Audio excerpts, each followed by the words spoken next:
Well, right now, Senate Democrats are holding a special caucus on the Hill on health care reform. Their leadership is said to be giving an update on where things stand on this Wednesday. Senate Democrats, just like all of us, are waiting to see if the House Democrats will deliver a vote that would allow the Senate to use reconciliation to pass health care, meaning they'd only need 51 votes to pass it instead of 60. That possibility has outraged their colleagues across the aisle. And as for this House vote, which may be looming, Republican Senator Lindsey Graham made headlines by saying this week. Nancy Pelosi has got them all liquored up on sake, and you know they're making a suicide run here. Let's get to the senator. He joins us from the Hill. Senator, good to see you. Before we get to the sake comment, I want to ask you about this news that broke this morning that the Congressman Dennis Kucinich has now changed his vote. He was a no. He rode on Air Force One to his home district this week with the president. He is now a yes. Your reaction?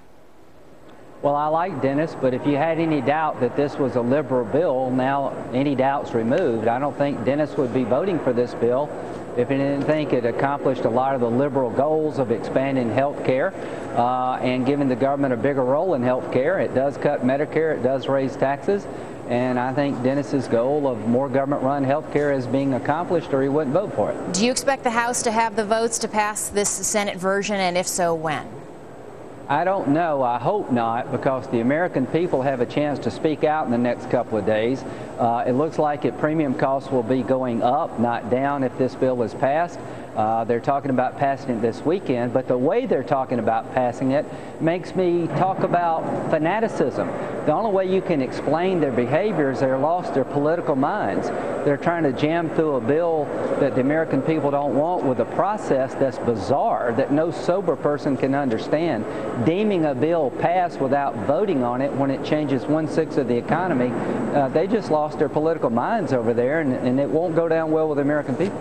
Now to the liquored up sake comment. I do want to ask you, Senator, because there has been a reaction from a Japanese-American congressman, Mike Honda of California, who said, you know, I spent my childhood in a World War II prison camp, and I found that this racially tinged rhetoric is not helpful.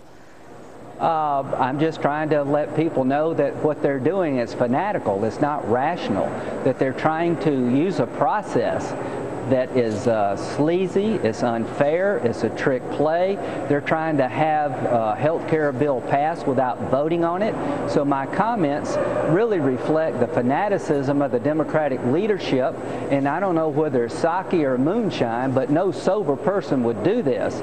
So what I would ask the congressman to do is stop this process for all Americans, Japanese Americans included, do not need to lose their choice in health care. We don't need more government when it comes to health care. And the last thing we need to do is cut Medicare by $500 billion and raise taxes by $500 million. You can't explain what they're doing other than they just gone fanatical and lost their political minds, and that was the point of my comment. Senator, you have said if this thing goes through, that this will really destroy for a long time the ability of anything to get done in Washington. You can imagine that Americans and voters find that extremely frustrating. They're mad at both parties at this point. I mean, you talk about sober people. The question is, who's going to stop the madness? I mean, where are the sober people who are going to get this country moving forward?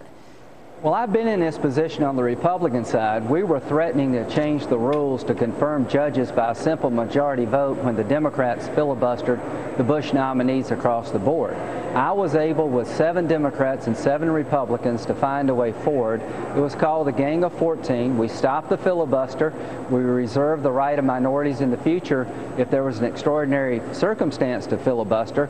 But we stopped changing the rules because it would have blown up the Senate. And the very people that were complaining about the Republican attempt to change the rules on judges are now advancing a rules change for their benefit. So I don't know how you stop the madness. I know this, the American people are going to stop this Democratic Party come November, and we will have a referendum in November about the process and the substance of this bill, and we're not going to do much else because Democrats will be risk averse, Republicans will be upset. They're putting in jeopardy everything they would like to do. They're putting in jeopardy the future of the institutions. They're ignoring the American people. They become fanatical, and it makes no sense. I hope they will reevaluate. There may be plenty of anger to go around for both parties to feel it. Senator Lindsey Graham, Republican of South Carolina. We need to govern, not be angry. Thanks for your time, sir.